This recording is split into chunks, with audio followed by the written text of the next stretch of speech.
I'll start from here. 1, 2, 3, 4, and 5. Then I will come back. Okay. I would just like to hear your comment on how much of this is tied to economics and the failure of the state in Africa. Perhaps if you could comment on those other issues. Thank you. Number 2.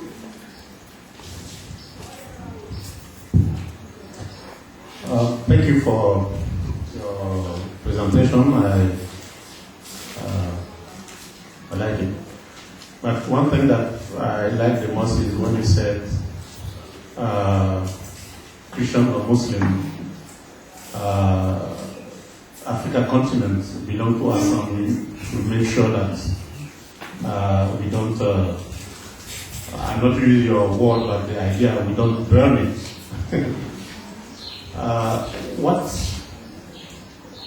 What can we do to make sure that people who are making decisions, the decisions that are producing these violences, that they hear that message, and it is to Muslims and also to Christians. What can we do to make sure that the Africans hear that and behave according to that? Thank you. What shall we do? Professor Shen? Are there examples that you could share of dialogical engagement with this militant edge of Islam, which brings about a transformation? Are there case studies, examples of this sort of thing happening? Thank you. And brother here to Rocky. Number 4. I have to thank you very much. Your paper summarizes and hides so many things.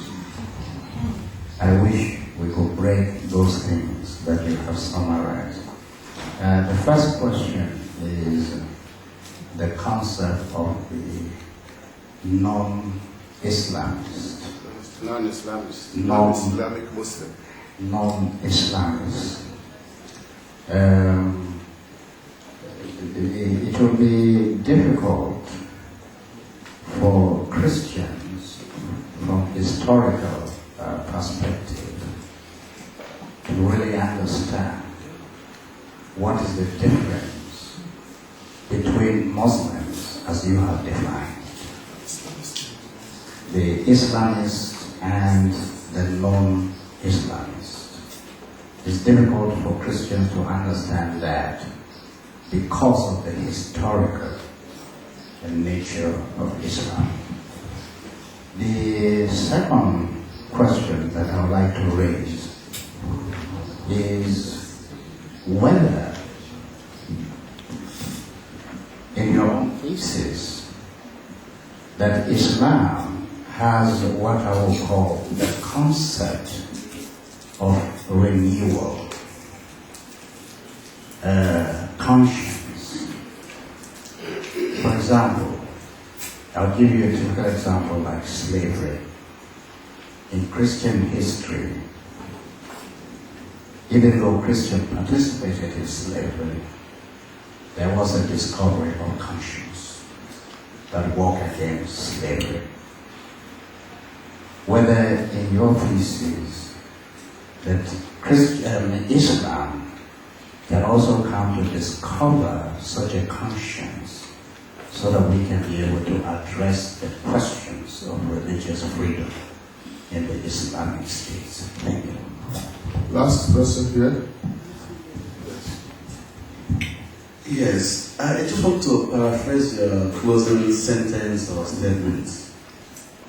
Religion is about prayer and not about politics. And Jesus taught in our Lord's Prayer, "Thy kingdom come, thy will be done on earth." don't you think that inviting another kingdom is a kind of passing a vote of no confidence on the present kingdom? And in that sense, is prayer not a political act? Okay? You understand? Yeah, it seems to me the major premise actually is not accurate. He did not correctly repeat what he said. No, he he said he didn't. paraphrased. He didn't. Paraphrase. The paraphrase was not what he said. That what should be taught? What should be taught? That religion is about prayer and not about politics. Is that what he said? We should move away from politics. And, You are quoting, you are just. okay. He will answer you. He says he understands your problem. He will try and help us. Okay. I think I want to begin with Dr. Sheng and throw the question there to ask, because you see, in this field, as we all know, if you say you know everything about every aspect, I think you'll be a fool. I don't know if there are those who have actually Can you hear him over there? Yes. They used to tell us in Nigeria that there is no NEPA problem in Ghana. Exactly. If it is any consolation at all. The Nigerians broke it now.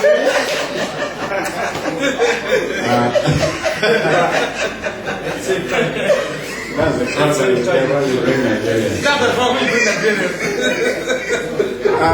Our engagement.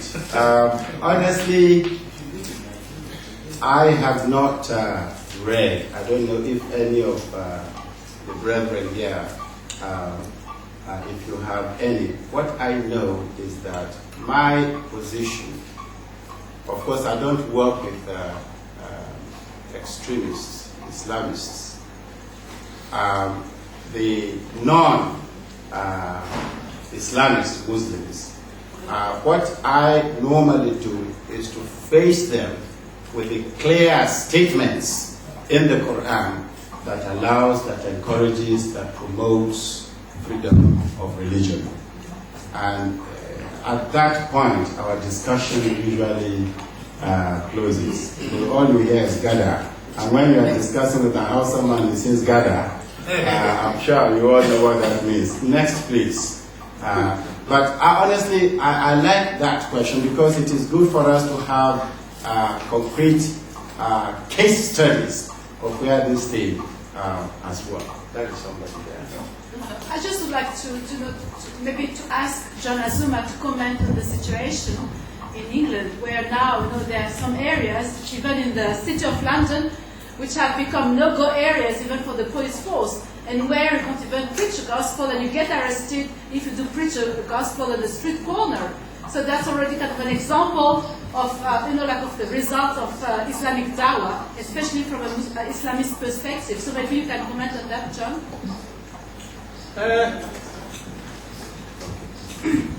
Yeah, my mouth is full now.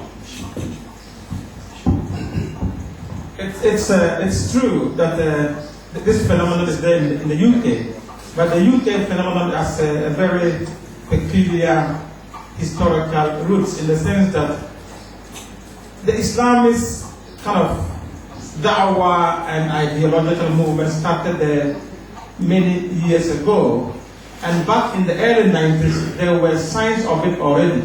But the UK government and the UK academicians and Christians simply turned a blind eye. They were not interested in discussing these issues. And then all of a sudden, after September 11th and 7/7, it's now a huge problem. And then there's a massive blowback from the community, from the wider society. And that blowback is also causing a reaction from the younger, more Muslim radical groups, even radicalizing some young Muslims further. And so you have that kind of peculiar situation where Muslims are digging deep into banks in the UK. And that is very true. That is created a serious tension there. Now, on the issue of the question of dialogue, and that has brought about some changes in the Islam is, I think